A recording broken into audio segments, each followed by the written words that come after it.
Pottstown is only 90 minutes from NFL Films, but none of us have been back in 30 years. Now, there's a nuclear power plant next door to the hotel where we used to stay.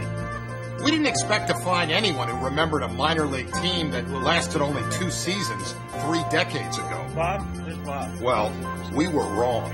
Well, Chuz. Good to see you. Yeah, good to see you. Yeah. Bob was the president of the Firebirds. Wow. This is like Jeff my Materzo. Hey, Jeff, how are you? He was like 4 years old the last time we were here, so he didn't make the trip. No. Where you going there? Come on. Come on, let's go now. I couldn't believe they come up to see a minor league football team. Phil and Steve, they were all over. They followed us at every game. Good comeback, though, you know, Steve? Huh? All right, now, Sunday, hey, where's Tuckett at, Phil? Just going to play a game? We're just going to break the huddle on a cold plays? I recognize this. Isn't this the street we shot King on? Waltzing down the street. Yeah, when he came in, he had the checkered pants and the red coat. What would you say to him if he walked in here right now? You're still the king. How you doing, big guy? I'll give him a big handshake and a big hug. Still a king. He gets, I kept telling him, he gets taken down every time. When I met Coach Dave, I got to see an inside part of life that I would have never seen. He was number one in my life, and he always will be. I got to meet the players and to say, hey, I was a ball boy when Jack Dolbin's in the NFL now, and Jack Dolbin was here, and I changed his cleats on his spikes. Our pastor at that time was the chaplain for the Firebirds, Reverend H.L. Butler, because whenever you heard him pray, if you wouldn't move, something was wrong. And together we pray, we can do all things. We thank you. Our game for this. Amen. Mr. Ross, may I shake your hand? You got my vote, brother. I think the legacy of Joe Blake, I mean, you know, he was a good man. He was a very good man. And he took time for me. And especially in a time, early 70s, when maybe there was some racial problems. And here is this very huge African-American ball player taking this little white boy and under his wing. And he just more or less did everything in the world for me. I got taken off this Joe Namath story that I was working on. I said, Jesus, I got to, going from Joe Namath that had been 69, the Jets had won the Super Bowl. What do I get to do? I get to go to Pottstown. Yeah, that was right. Yeah. Thrilled. But I had the greatest time, absolutely had the greatest time. Wouldn't have traded it for an NFL season or anything else. Ironically, the same season that we discovered the Firebirds, a New York writer named Jay Acton also appeared on the Pottstown sidelines. And while we were shooting our network TV special, he was writing a book called The Forgettables. I just think that if you wanted to write a novel, you couldn't have come up with something that was as mythic as this was. They were one play from an undefeated season, which at that level of professional football had never been done before. And the game in Hartford was just like something out of King Arthur or medieval England or something like that. They could have played it on horses that day. Like Jay Acton, we knew we had stumbled into a once-in-a-lifetime sports story. And we couldn't have asked for a better ending. We've filmed a lot of snowy games on the frozen tundras of the NFL, but none were more dramatic than that day in Hartford. You don't get that many moments when it's as good as that. At 21, whether you're a writer, a player, or a coach, you don't have the expectation of maybe this won't happen or will happen again. But, Dave was fond of saying that we would only go this way once, and that was really true. Again, I keep repeating, and I hate to sound like a horse's ass.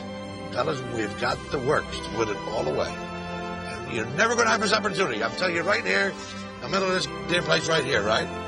This is the greatest opportunity any of you ever had. Most wonderful experience of my life. Most wonderful. It was a sad day when they left. It's a sad day.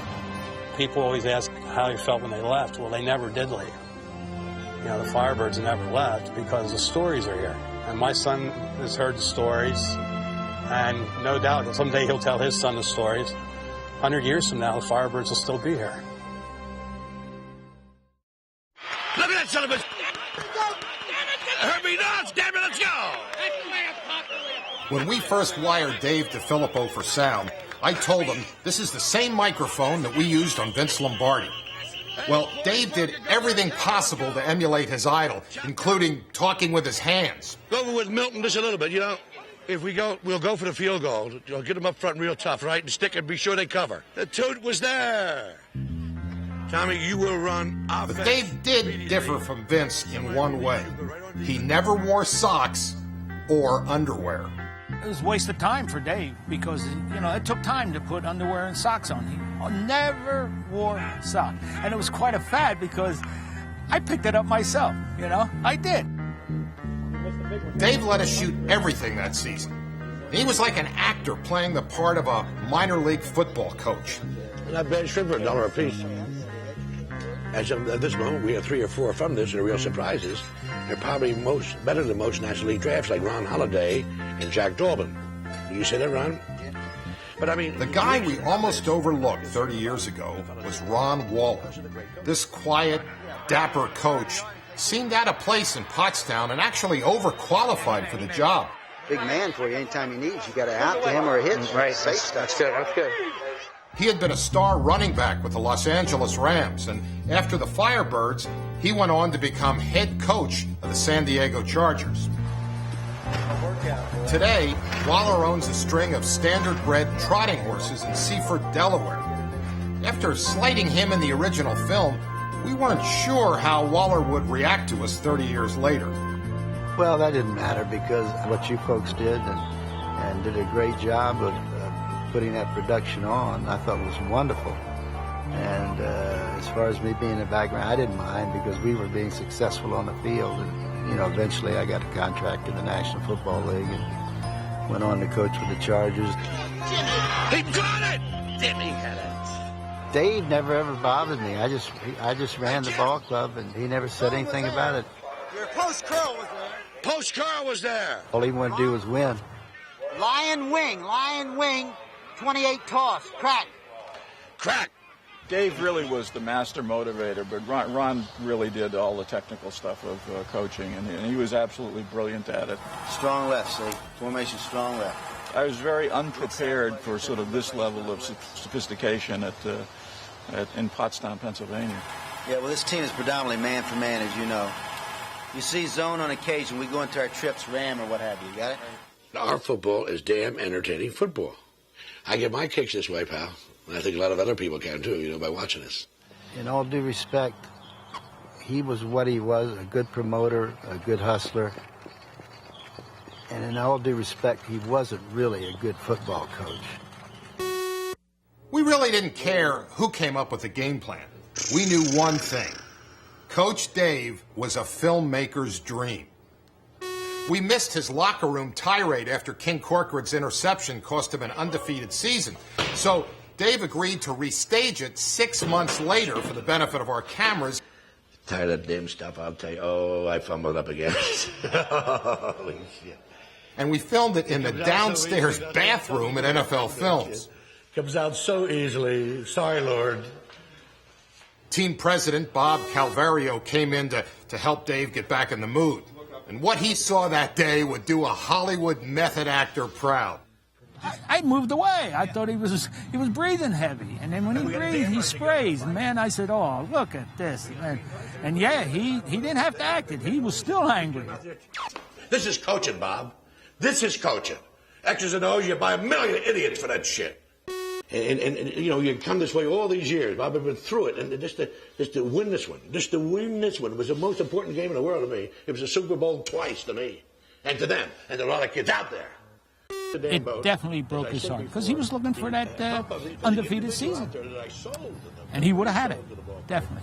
Because, you know, his aspiration was to move on to the NFL. Everyone has that aspiration. Concerning my going up to the NFL, it's important and not being here.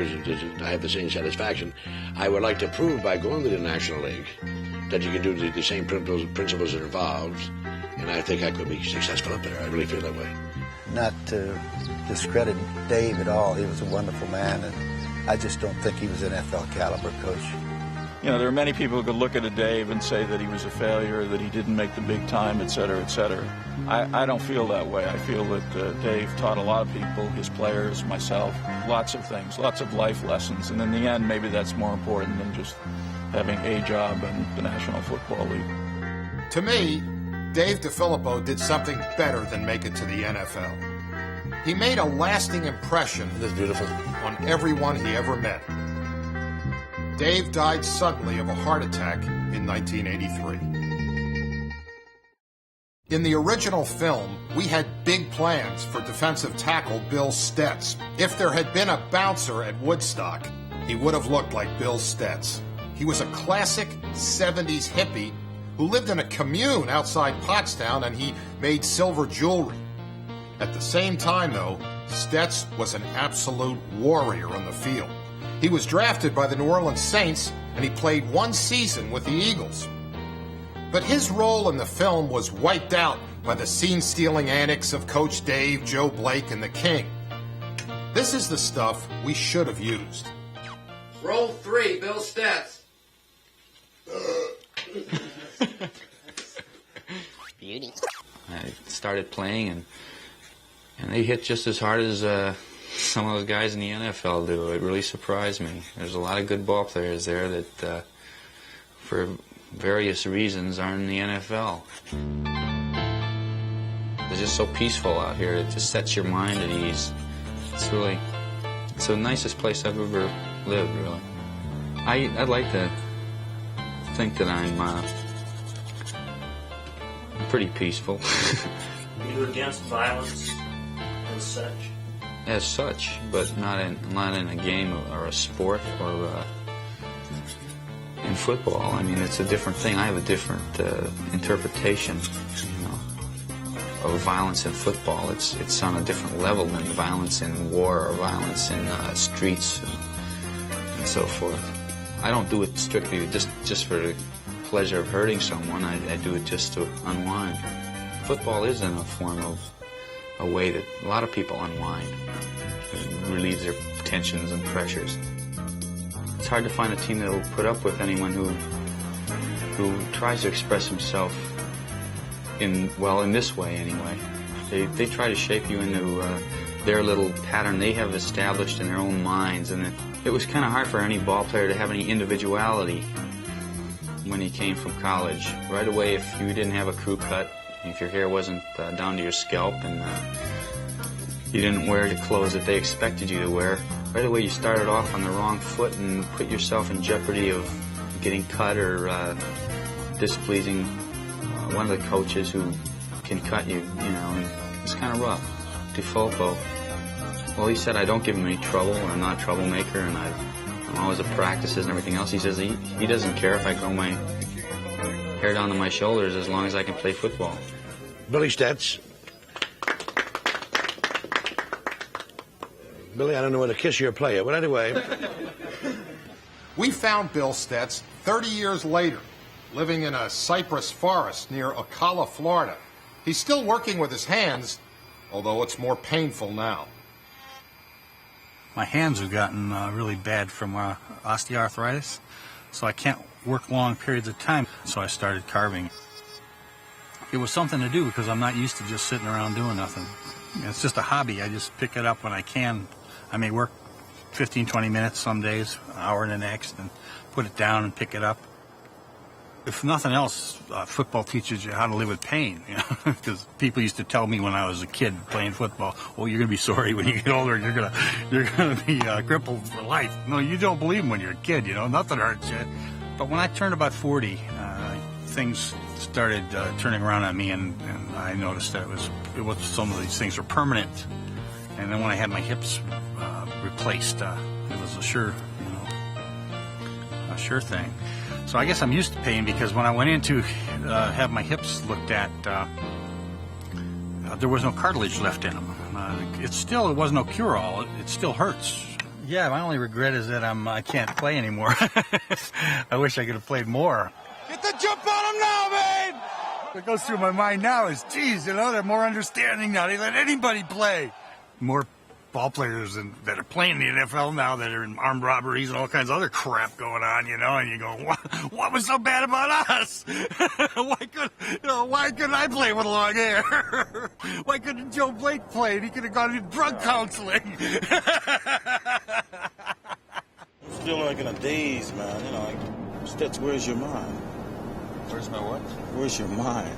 My mind? I'm sitting here talking to you, man. You're way off someplace, I'm listening. I'm just letting you rap to yourself. I'm trying to get myself together, man. I'm just not ready. I'm going to tell you, I'm not ready, man. Something's wrong with me tonight. I don't want to interrupt your train of daytime, Hey, Dave, that little ref, don't ever get him again. It's the second You'll time. never find two more contrasting teammates than King Corcoran and Bill Stets. Mother's. He was a good ball player. He was. But I think he was also a very selfish ball player. Damn, he's sending the wrong plays. That's Bush League shit. I don't think any ball player can respect a person who thinks he can take liberties, that they can't take. This is King Corcoran calling long distance. He had a lot of potential. He had a great arm. If he was a different person, he probably would have been, we wouldn't have seen him. He'd have been in the NFL the rest of his career. But his personality was his biggest, he was his own worst enemy. The King is taking advantage of this league. That's what I think. One of my most vivid memories from that championship game in Hartford is number 26, a tough little running back named John Land. On a day when most players had trouble just standing up, John seemed to glide through that snowy landscape.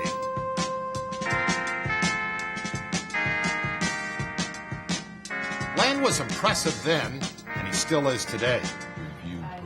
He's an energy company vice president in Wilmington, Delaware. Here, we'll still maintain an executive presence here. I never had a vision to think that I would end up in a corporate environment, and especially a vice president of a corporation such as Connective. Back then, John Land was smart, feisty, and a little sarcastic around our cameras. All right. Well, this will be nationwide. What about a shaving commercial after this, fellas? Roll 9. Roll 9. Bus. What, is this an exclusive? Land had spent time with the Colts and the Eagles, and he was bitter about his NFL experience. In this scene, a last-minute cut from the original film, Land speaks for all minor leaguers. We're talking about Shula. 1 week ago, John Land was a running back for the Philadelphia Eagles. Today, he's a Firebird on a bus to Norfolk, Virginia. His thoughts are on the NFL. You go in the office and you sit down and talk, and all the officials, the coaches, and the general managers, they want to feel you and see if you're a solid player or not. At any ball club you go to, they always do that. They have a tendency to wrap their arm around you, to grab you, and want to palpitate you, if you will. Get their hands on a football player and feel how solid or flabby they were. And when I was with the Baltimore Colts, I was aware of this potential technique, and I wanted to avoid it at all costs because it was akin to, well, I'm a piece of meat and a slave, so therefore let them grab me. Shula would walk around and pull me to the left and the right and put his hand on top of my head. And after he got tired of feeling, then he said, well, no, Steve, you look, Steve. So then I stood back to back with Don Shula and Rosenblum walking around. He had a couple of feels on you, I looked back on it and I said, well, based on the money they pay today, they could grab and palpitate me all they want. It wouldn't make a difference. And let Cochran go because he told Williams to go get the football one time. He say he threw a pass and nobody caught it. He said, hey, will you go get the ball? John, you missed a hole, John. I didn't miss the hole. I first met Jimmy, I was like, who is this guy? Who this guy to think he rules the world? I mean, and you're just another player like I am. I'm sorry, John. I just wanted to get the first down. Because John can't see. His eyes like a pineapple. So I remember going to Ron Wallace saying, you ought to fire that guy because I can't play for him. I mean, all he wants to do is throw the ball. He's not a team player, so get rid of him. Come on, Jack. Just catch the ball. Come on, Jack. The King was also on Jack Dolbin's case. I told him, yeah. He said he's a punchy kid if he only knew what the he was doing.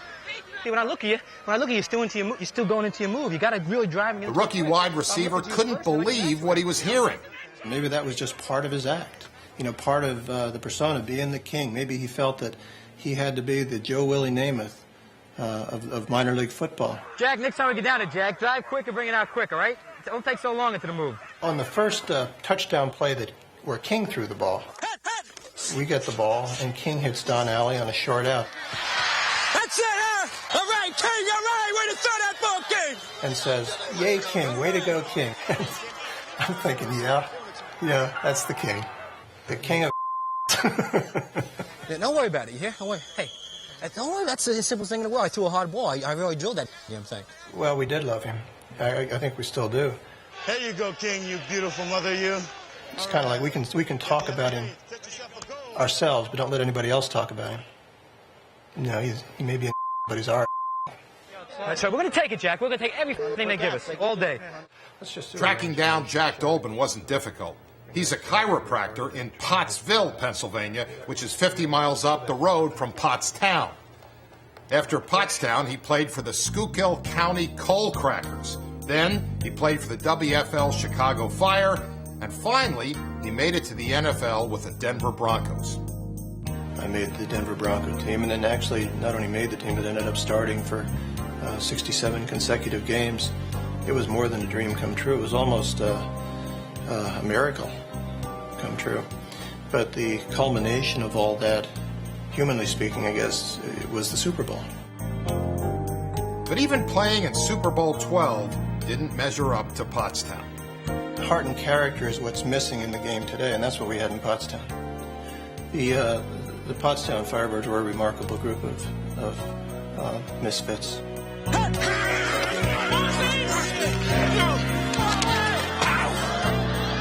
Back in those days in Pottstown, that's the way the game was meant to be played. Without Pottstown, you're right, the NFL would not have happened. In training camp out in Pomona, California, somebody did something, jumped off sides or held, and he said, "Where do you think you're playing, Pottstown?"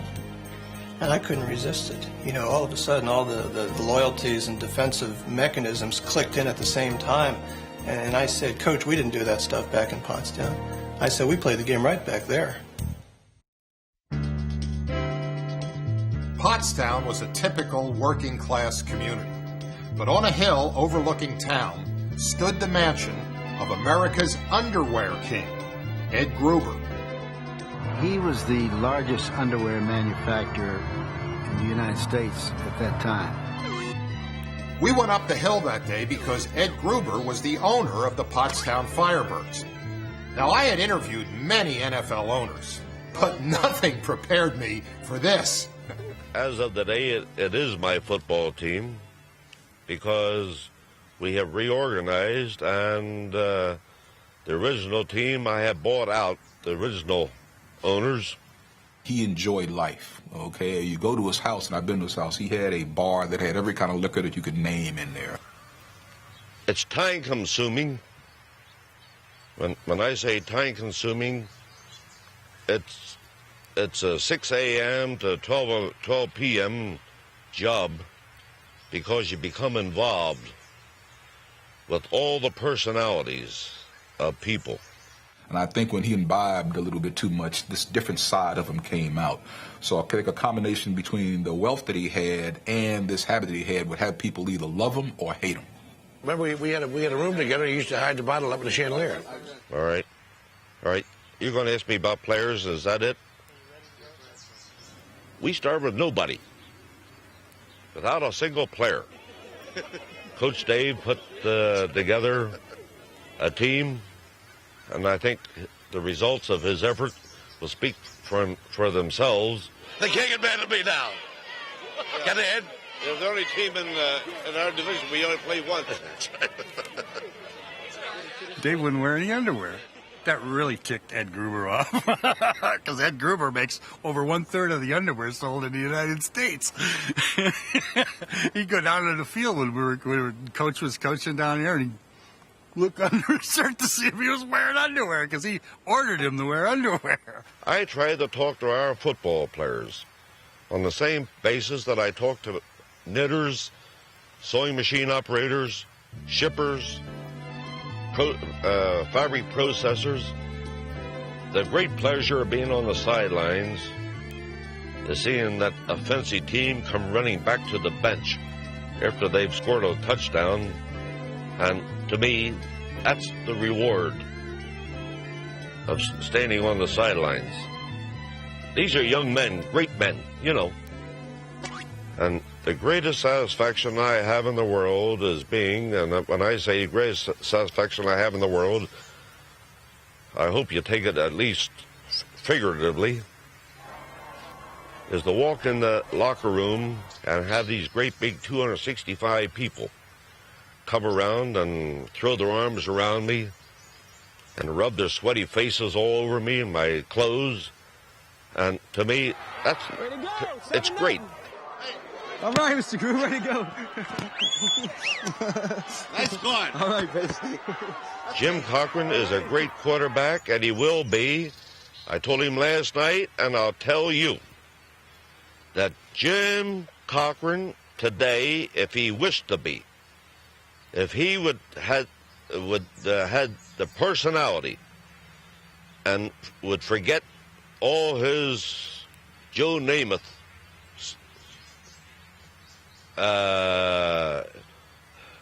ideals, if he would forget them, he's young enough, he has 6 or 7 years to go, that he can still be one of the 5 or 6 best quarterbacks in pro football today. The most complex character on that Firebird team was defensive end Joe Blake. He was a poet, mystic, a Jimi Hendrix freak who lived in the team boarding house, which was called the Firebird Roost. Ron Waller had brought him to town as a talented but troubled project. In other words, I would try to pick up players that I thought maybe I could help out and get them back into the National Football League. And Joe Blake was one of those guys, great athlete, but just very undisciplined as an individual. But come game time, he played. Now, I don't know what he was using or what he was taking or whatever. But he was quick as a cat. He didn't look like a football player. He looked kind of fat and chunky, but man, when that ball snapped, he was like a little frog. You know, he leaping over linemen and grabbing the quarterback by himself. And he was like a Superman. He really was good. We're going to win because we got a bigger wheel. That's why. Get off my ass. He's already on my case because I cussed at him. That's why I let him do it. But he had too many distractions and not focused enough on really what he wanted to accomplish, I think, in life. I demand more of myself. You know, I guess maybe it's that Virgo way of perfection or something, never really being satisfied, you know, completely. Joe was always in trouble doing something. Coming late to practice, not coming to practice, disappearing, staying out all night. Even tipping toes to the tulips. Mikey Dave used to always tell me, you know, like, he says, you got to sacrifice, you know, lay off the women. And he'll hit you with something like, he'll be saying, sure, sure. And he'll hit you like, sins of the flesh you pay for here on this earth, you know. And I stopped and looked at him and I said, what is he talking about? He says, I have a direct communicate with the man upstairs. He says, you can't fool me. I know what you're doing, you know. Joe? Roll 1. Blake suspension. Roll 1. Blake suspension. Coach Dave was so into the making of our films that he asked our permission to suspend Joe Blake for 1 game. Well, we said sure, as long as we could be there to shoot it. There's a reason I won a title with the Continental League, Coach, and I have the formula. And you don't have to be with us or with us. It don't make any difference to me. It's up to me, there, Coach. Not you, Joe. See you later. Joan will give you a letter. Joan will give you a letter. Well, Blake had been busted for heroin for the 2nd time that season by the Pottstown police chief, Dick Tracy. Yep, Dick Tracy, that was really his name. Sure. Well, Joe was not only cool about us shooting the scene, he even stayed around to help Dave stay in character for his reaction cutaways. Yeah. Just 10 more seconds. Get those eyes. Those feet look like zoom in on me, like sure. Yeah, hey. Just shake your head like that, like, yeah, just like that, like, you know, do that one of them like that. Yeah, What'd you have in that? That was a hell of a cigarette you gave me. You know how I fly, Coach. There's only one way to fly. I know. We saved money on the last trip to Orlando with you. Uh-huh. We were going to send you down without plane. Sometimes when people are sort of supernovas, and Joe was really a supernova, is this white hot star, they flame and they burn out early. You know, Joe, I have to think when he was with Pottstown, he was high as much as he was in full control of his capacities. I wouldn't be surprised. I mean, the way he was going, he was definitely showing signs of mental instability there. I think he was taking drugs all the time. Even when he was up in the Canadian League, he came down and borrowed money a couple times, and I hated to loan money to him because I knew what he was going to use the money on. He was just addicted to drugs, and there was no way that he could get gotten off of it. I know he came for a tryout camp at the World Football League in Philadelphia when I was coaching there, I think it was '74, and he was decimated looking, and it just... He was talking kind of crazy, you know. He was talking about going out to the desert and seeing 30-foot tarantulas, and you know the way Joe talks real fast, and he just keeps going and like... Quicksilver, look out. Hey, now, gotta get one more make it even. Yes, sir. Yes, sir. He was in bad shape. I mean, he looked like the typical homeless person that you would see. They never did give him a tryout because they were a little afraid of where he was coming from and his problems. That right then and that. I heard after that he disappeared. So I only know through hearsay that he's been dead for quite some time. Now that's hearsay. What I heard after that is that he passed away in the Norristown State Hospital, and that's a hospital where the insane go.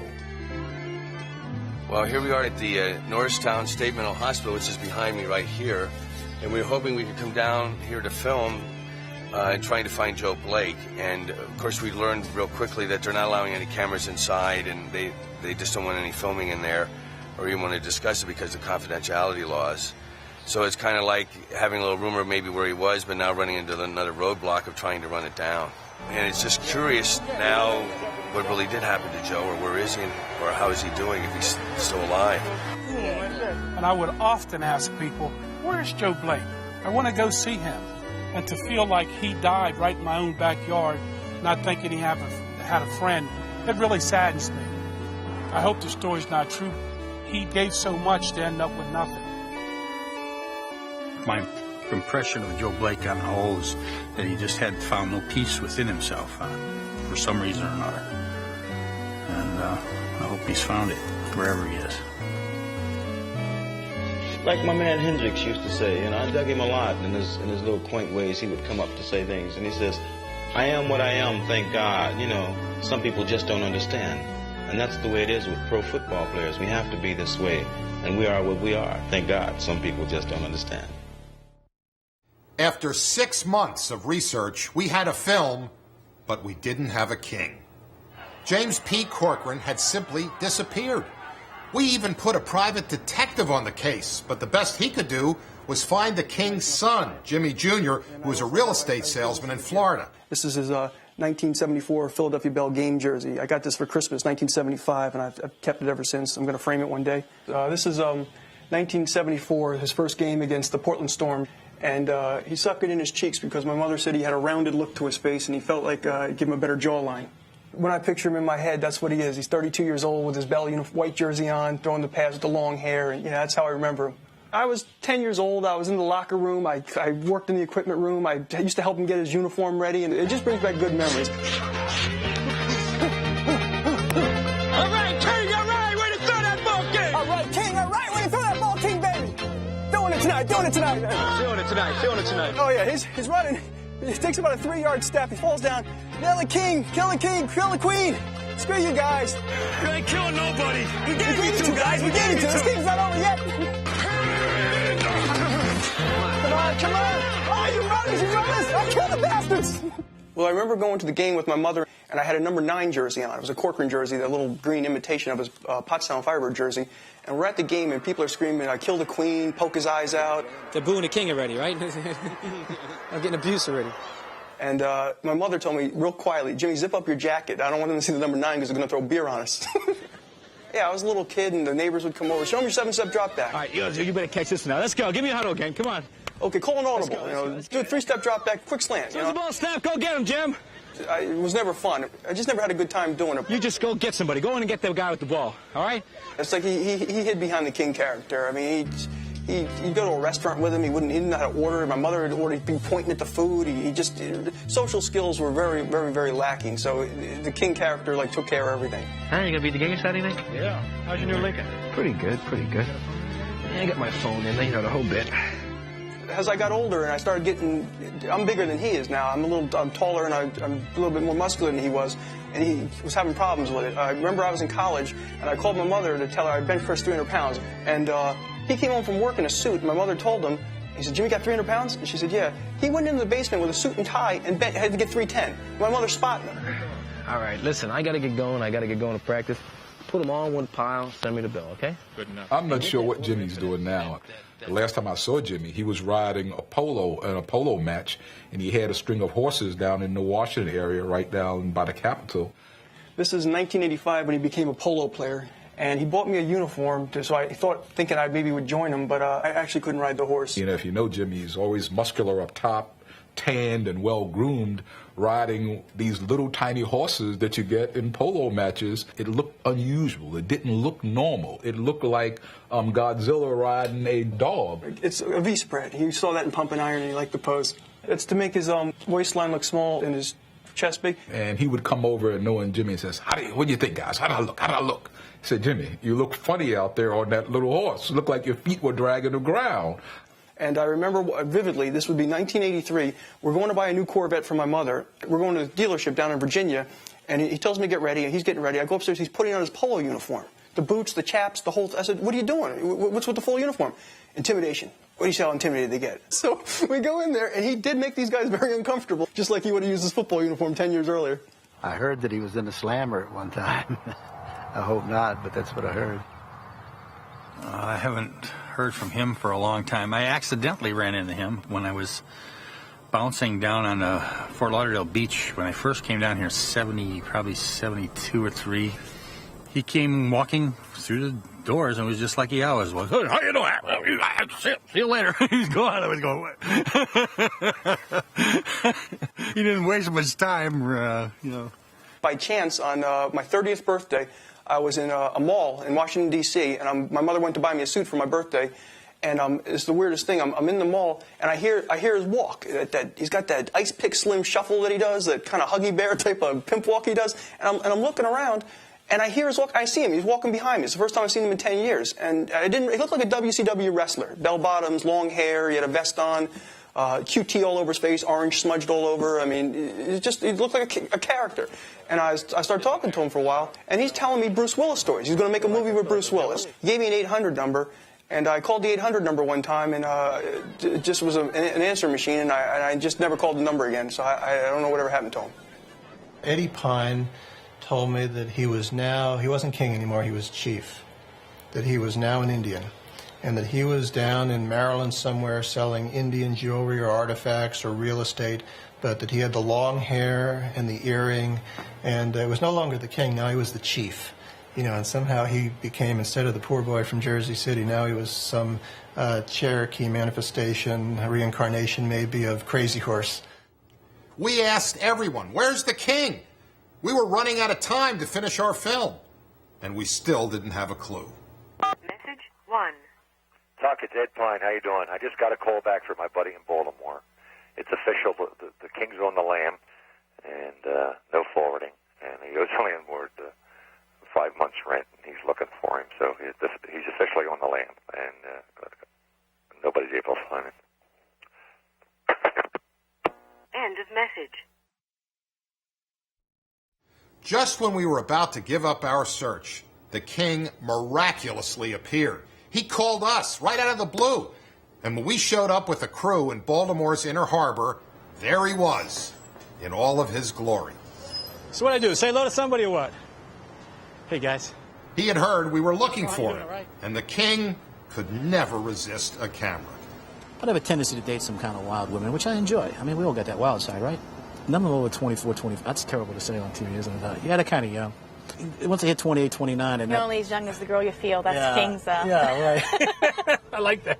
I like that. That's King's philosophy on women. Yeah, say that again, honey, please. You're only as young as the girl you feel. You hear that? Oh, she's your girl. I love it. I got to use it.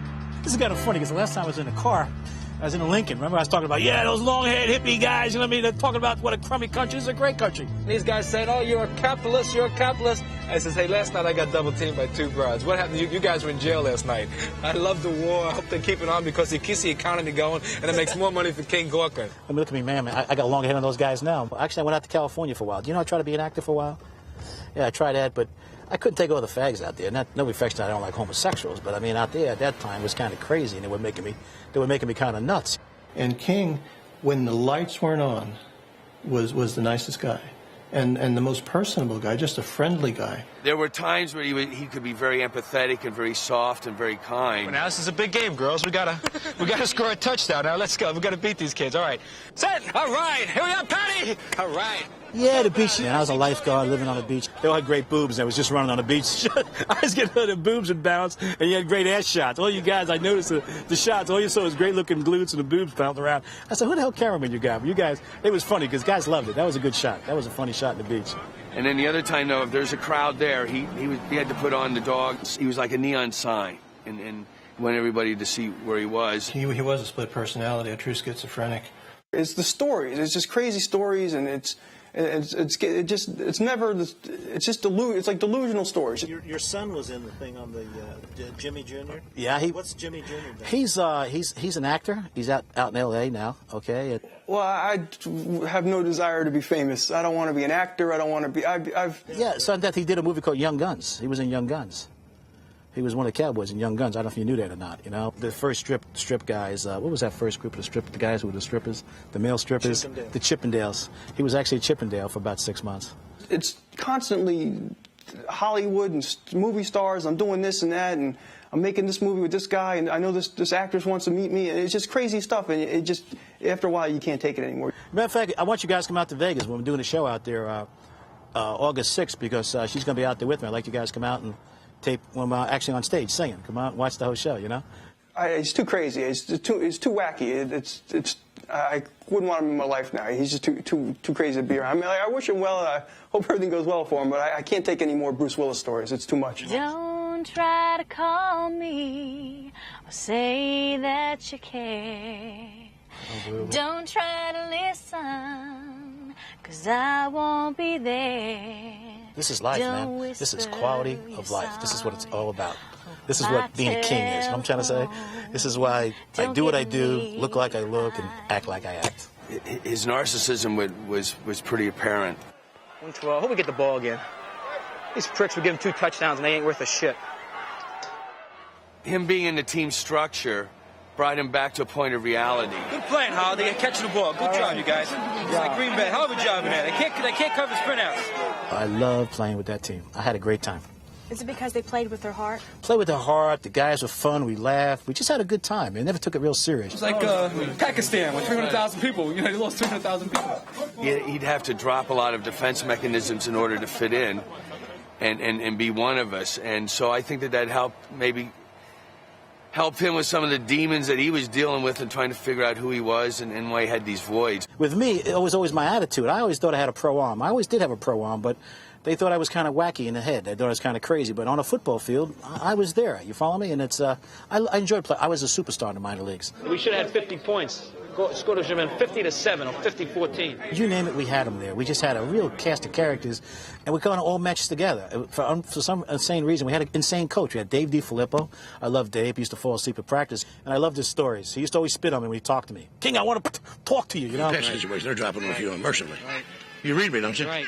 And I'd have my face mask. I have to put a towel. By the time I got done, I have to wipe my face off. And I don't think King can exist without being the king at some level. He has to be the center. I do girls, but I don't do drugs, booze, and I don't do cigarettes. You know what I'm saying? Hey, look who's here. Christy. Hiya, baby. Maybe, in truth, he just had this terrible inferiority complex that he had to overcome.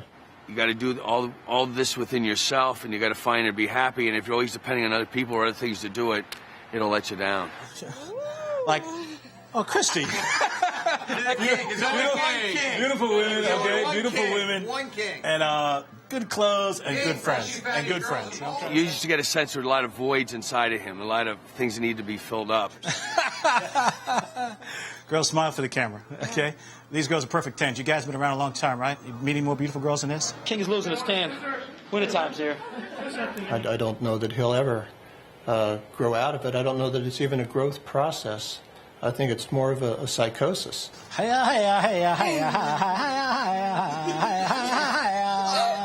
looking like the guy's a madman, a total madman. I think King would have been a good study. Maybe when he goes on to the other life, they could dissect his brain and figure out what's in there. Great. How you doing, Ron? Hello, good to see you. You look great. I watch you all the time on television. You must be up late every day. In the spring of 2000, NFL Films joined with the Firebirds for their 30-year reunion. Most of the team was there, with one notable exception. By the way, has anybody found where the king is?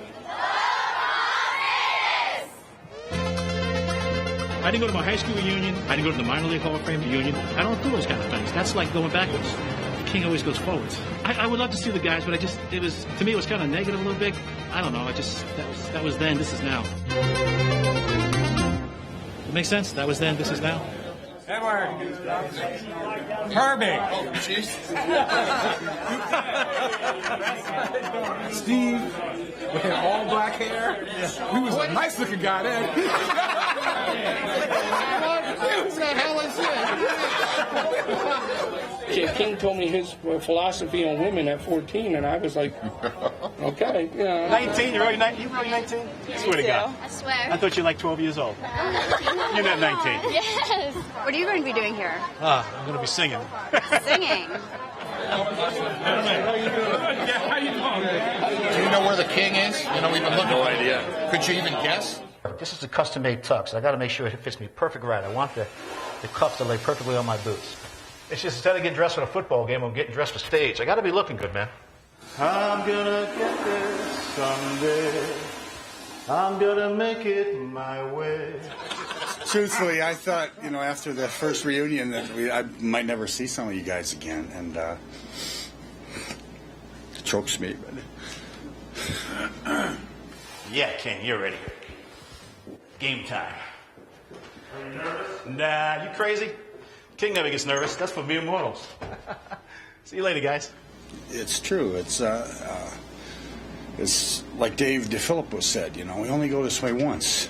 Giselle, you have an accent. Yes. South Africa. South Africa, yes. It's King, man. I kind of pick up things like that, You definitely got the stamp of the King's approval. Is that the word to say?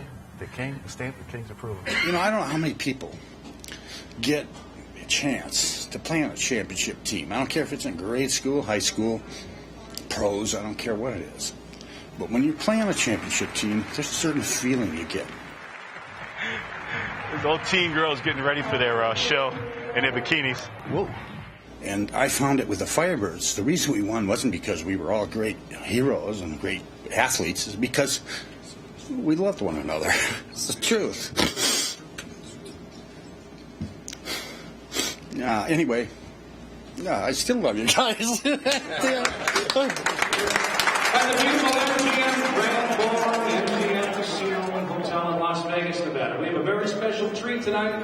A good friend of ours has been a part of the American Woman of the Year pageant. Ladies and gentlemen, Kim Corcoran and two very good friends.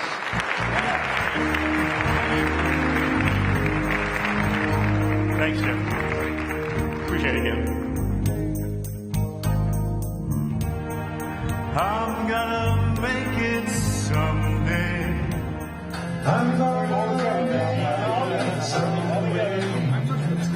I'm gonna get it. And I can.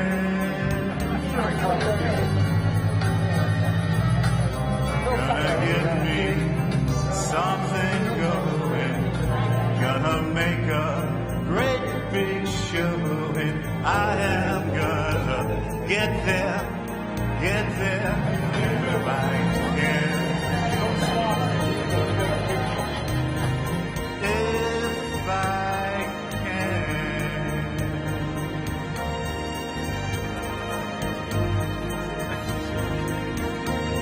Good girls. Thank you. I hit on that one. Ladies and gentlemen, King Corcoran. Thank you, King. Your friend, Bing. Kate Barker. I hit that one, all right. I've had a lot of amazing experiences in the last 30 years, not the least of which was spending a year with most of you in 1970. This is from a poem called Fern Hill by the Welsh poet Dylan Thomas. And as I was green and carefree, famous among the barns, about the happy yard, and singing as the farm was home, in the sun that is young once only, time let me play and be, golden in the mercy of his means. In green and golden, I was huntsman and herdsman. The calves sang to my horn. The foxes on the hills barked clear and cold, and the Sabbath rang slowly in the pebbles of the holy streams.